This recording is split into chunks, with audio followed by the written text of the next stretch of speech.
everyone, this is Caitlin Bandy. You're at my channel, Bandy's Books. Today we are doing a weekly live update.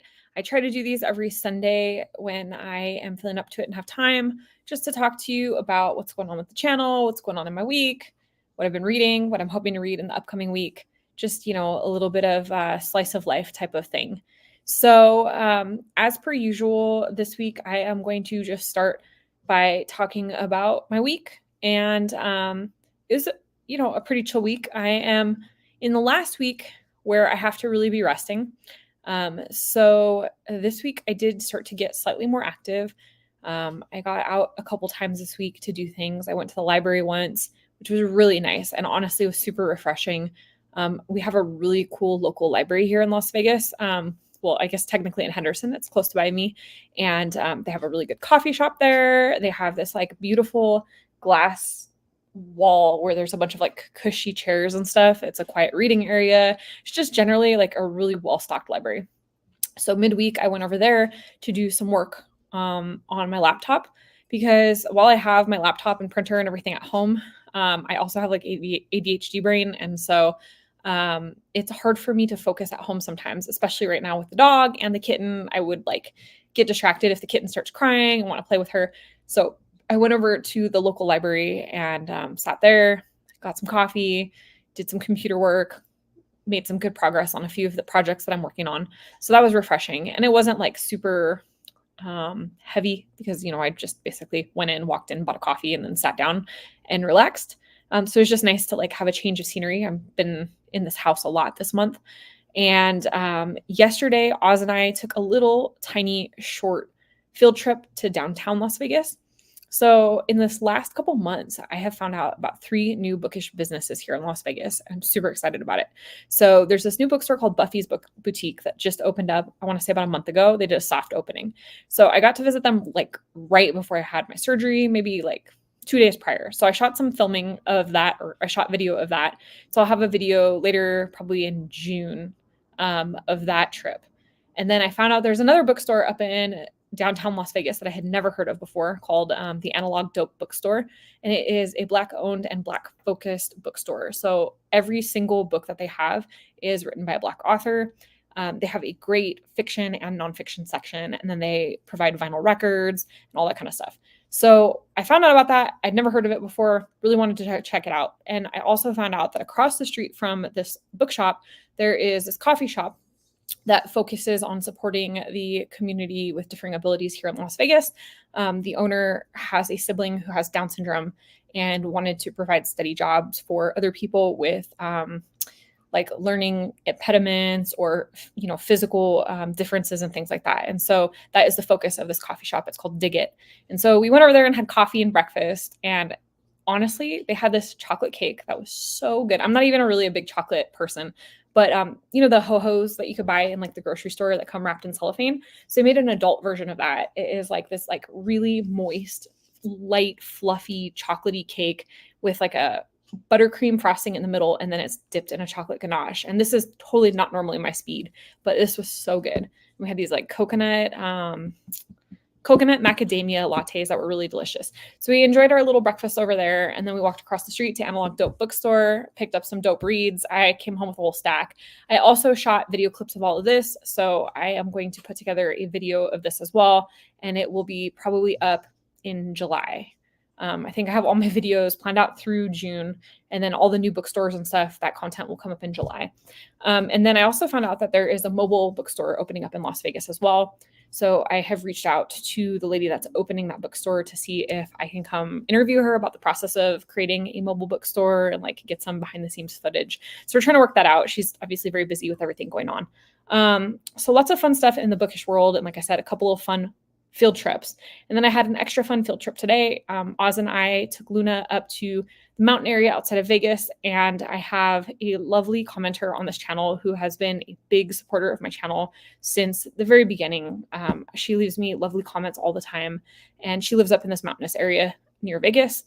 And so I happened to reach out to her. She had just opened a little free library, and I had some books to bring her. And so we had a chance to meet up today, which was a lot of fun. Also a nice little outing, nice to be in the mountains. It's 110 degrees in Vegas right now, so it's nice to be up in the mountains where it's like 80 degrees.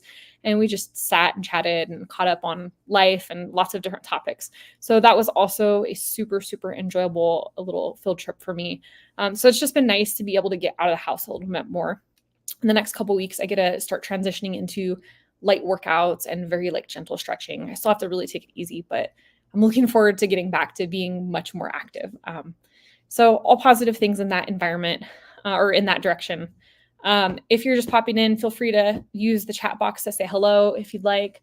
So the upcoming week, what do I have going on? Nothing particularly exciting. My focus this upcoming week is going to be getting a lot of content done. I have 3 more weeks in theory before I go back to work. Provided that, my 7-week appointment goes well and that all this incisions and everything are healing well. I'm probably going to go back to work more like on a part-time or 3/4 basis just for a few weeks until my body can adjust to being back to work. But what that means is I'm trying to get as much content planned, filmed, scripted, all of that by the end of June. So that way, when I do go back to work, I can maintain a little bit more content than I was doing prior. So that's what my week will be focused on this week. I'm going to get up every morning and try to start walking again. So usually I take Luna for like a 30-minute walk every morning. And that's kind of a routine. And Oz has been having to do that before work, which means he's getting up at like 5:30 in the morning, poor guy. So he's looking forward to not having to be up early. And I'm looking forward to being able to get back to walking. And Luna doesn't really pull or strain me too much. So I'm hoping that this week I'll be able to transition back into at least like my morning walks with her and maybe a little bit of gentle yoga. So those are the things I'm really looking forward to. Those are the most exciting things. I have some really cool videos coming up this week. I've been excited with the amount of time that I have right now not working. I'm able to film and edit and like put up so many more videos than typical. So I have a really nice plan for this week, I think. So first of all, I have my reading sprints on Monday, so tomorrow morning at 9 a.m. Those ones have been going really well. It's been a lot of fun. I think the 9 a.m. ones are working really well because we're able to get people here in the US plus people in the UK. And so we've been seeming to have a really great group of people. Typically, we're running the reading sprints for about an hour and a half to 2 hours, depending on how many people are available and how long they feel like reading. And I have been making pretty good progress on my books from the reading sprints. So if you're around and you want to join for that, there's one tomorrow at 9 a.m. The second option for reading sprints is on Friday at 2 p.m. This is all Pacific Standard Time. So I'm hosting 2 of them per week right now. I will continue with that structure through June. And then when I go back to work in July, I won't be able to do the Friday ones at 2 p.m. anymore. So I'll probably be looking at doing like a Thursday evening, maybe Thursday 5 p.m. or 6 p.m., something like that. But for now, the Monday and Friday ones are working really well and I'm enjoying it a lot. It's honestly been a lot of fun just getting to hang out and chat with different people. It's cool seeing who pops in and out of the chats. So that's really nice. Tonight, I have a video going up that is going to predict the shortlist for the Women's Prize. So I'm doing my prediction video just a little tiny bit different. Instead of just saying like, I definitively think this one book is going to win, which believe me, I have my prediction for which book is going to win. And it's clear in that video. I'm actually doing an odds on each book winning. So basically out of 100%, I give it each book a percentage of how likely I think it is to win. So that isn't going to be a super long video. It just talks about why the judges might pick it, why they might not pick it, and then what I think the odds are that this is the winner. So hopefully that'll be interesting. I try to think of a little bit different than just like, oh, I think one book is going to win and here's an alternate. I will have reviews of the last 3 of the shortlisted books up. So River East, River West, The Wren, and Restless Dolly Maunder. I've been struggling to get my review thoughts together with these 3 because all 3 of them are books. I guess River East, River West I liked a bit more, but The Wren, and Restless Dolly Maunder were 2 of my least favorite books on the short list. So I've been having a hard time trying to think of a way to write my review where it's not all just like, I was bored. After that, I have the BookTube Journey tag that's going to be coming up on Tuesday. Alan from Big Hard Books and Classics tagged me in that one, and it looks like a lot of fun. I will have my Aardvark prediction video up midweek, so I usually post that around the 12th. So that will be coming up, I think, on Wednesday. There are so many great books this month. So my Book of the Month video, I was super excited. I posted that yesterday, the day before yesterday, Friday night, I posted it. And There were just so many good books. I picked 16 for the book of the month predictions, and honestly, I had to like trim off another 10. And then I have another 16 picked out for Aardvark, and I could pick more than 16 for that one as well. So I'm excited to be able to talk about so many awesome new releases, and it's a lot of fun, trying to predict the different book clubs and what they're going to pick. Honestly, at this point, I feel like there's no real rhyme or reason. It's just kind of good luck or not. I'm also going to put out a list of 15 books by my favorite LGBTQIA authors for Pride. I've got a lot of really great suggestions on that, and so I'm excited to get some list videos going. I have another recipe video coming up on Saturday. So if you're newer to this channel, I did a segment called Recipe and Review for a long time at the beginning of my channel, and it's one of my favorite types of videos to shoot. I do it in the kitchen. I review a book while I'm cooking a recipe, but it is the most time consuming of the videos to make because of the cooking element. And so when I'm working full time, it can be hard to find time. And so while I've been off, I'm like, oh, I have all the time in the world. I can get everything organized. It's also a video I can't shoot by myself. So like any of the videos where I'm just talking, I can sit and do them on my own. But the recipe and review videos, I really need Oz's help. So we have to try to like plan them after work. And so I was like, this works perfect while he is working and I'm, recovering. I have time to prep all the ingredients, get everything organized. And then that way, when he gets home, we just shoot it really quick. So I released my first recipe and review video in quite a while last night, and it was for gumbo, and it was inspired by the book Yerba Buena by Nina LaCour. If you're a fan of the recipe and review videos, just know that that is up and check it out. And I will be continuing with that going forward. I have a stack of 15 books that I picked up from the library, all books that have a recipe mentioned in there or a food item mentioned in there that I've been wanting to do a recipe and review video on. So I'm going to be hopefully shooting a bunch of those this week and getting those backlogged. And my last video for this week will be my BookTube shoutouts, my like new book channel shoutouts from May. So I had originally been trying to do the shoutouts in the same month as I was watching all the people and the videos, and it started to get a little bit unreasonable. So I think I'm going to basically do a retrospective look. So May's will be in June, June's will be in July, etc. going forward. So I have my May BookTuber shoutouts at the end of the week, and there's some great channels there. So I'm happy about that. So a lot going on. This is what happens when I'm at home and I can't do anything. I have to put my mental energy somewhere. And so it's gone into making a million videos. All right. And then reading. So the first thing that I finished this week was Fat Ham by James E. James. This is actually a play. I haven't read too many books in play format just because it's not my favorite style. But this book was recommended to me by Libellula Bookstore in San Diego. They're one of my favorite bookstores, and their recommendations are always on point. So this is a retelling of Hamlet, and it says it is a young, queer Southern man who's grappling with questions of identity.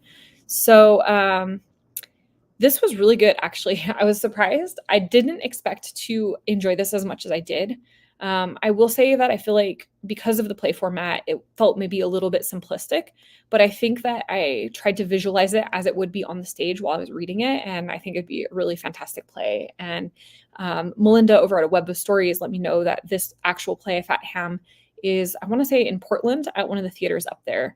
And so I am going to keep my eyes out in case they ever come to Vegas, because I think I'd really like to see this. But I had a good time. There was a few times reading this that I actually chuckled out loud. And then I finished Feed Them Silence by Lee Mandello. This is a short horror novella. I picked this up in San Diego at Galaxy Books. They have it's a kind of like fantasy, sci-fi, horror focused bookstore.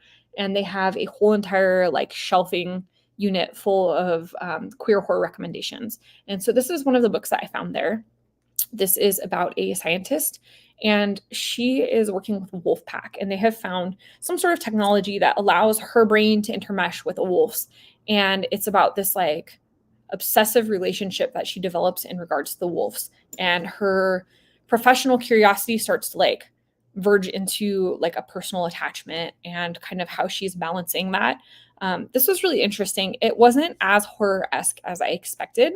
There were moments that were kind of creepy, but not really scary. But I did enjoy reading it. I thought this was an interesting concept. And for it being so short, I want to say 110 pages or something, 105 pages. So for being as short as it was, I thought it was pretty well fleshed out for something this small. I listened to Oye by Melissa Mongoyon on audiobook.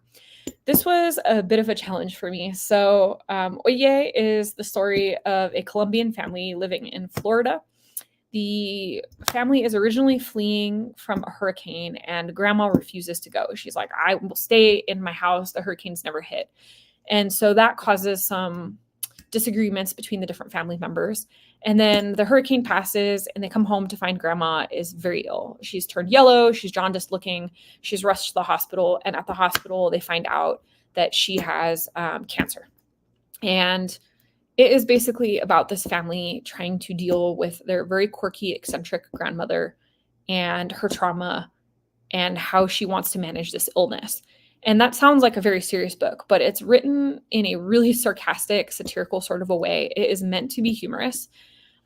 There are moments that I did find myself laughing. I think the inspiration was that it was supposed to come across like a telenovela that you would see on like Univision or like on a Spanish TV show. And I don't know if it was all the way successful. So the way that it was told is like you were listening to a phone call, but you could only hear one person talking.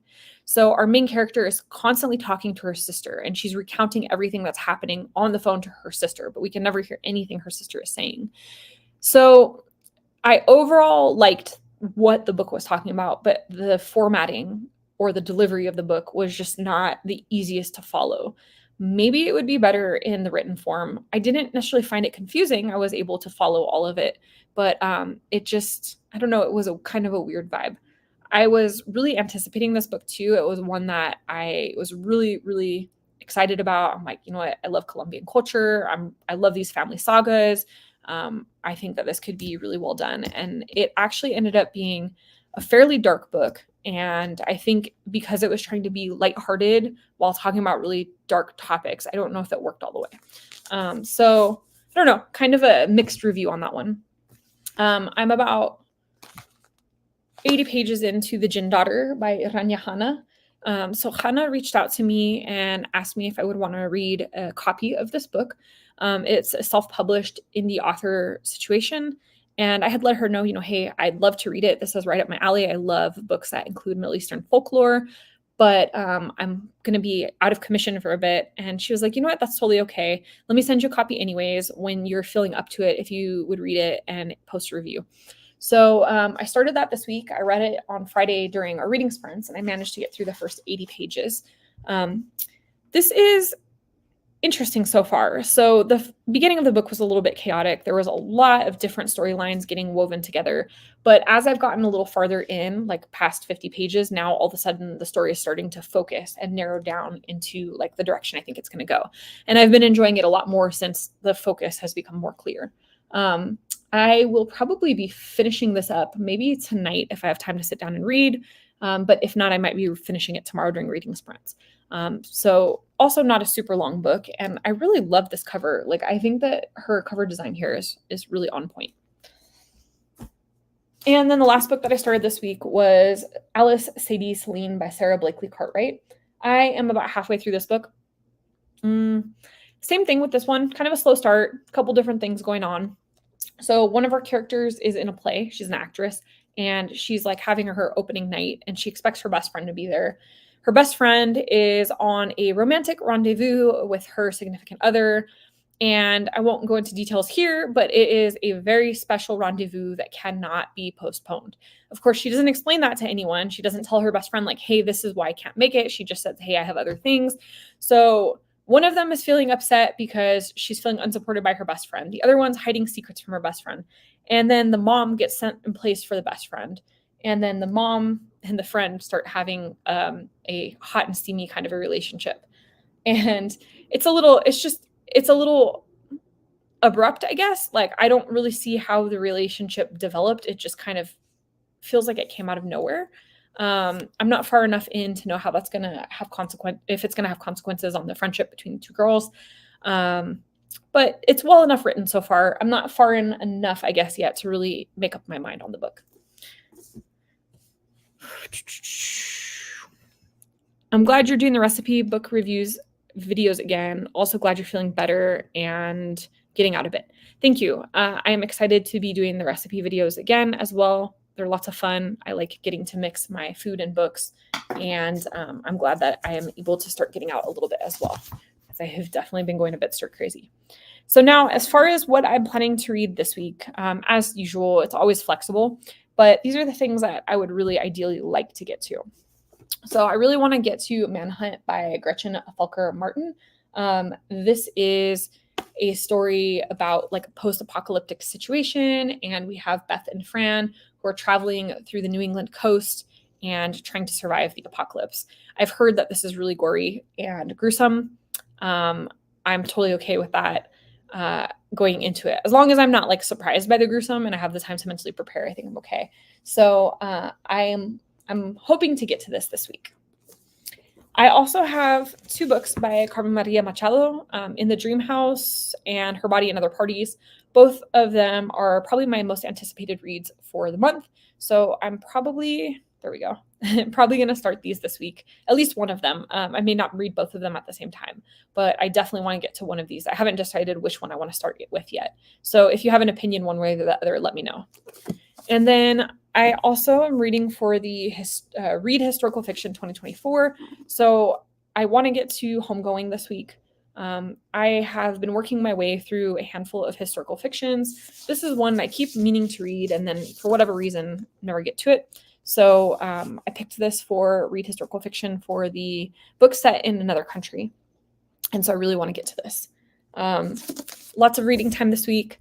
So I have, like I said, the 2 reading sprints that I'm going to do. And then I also am hoping to do a couple like 24-hour reading vlogs before I go back to work.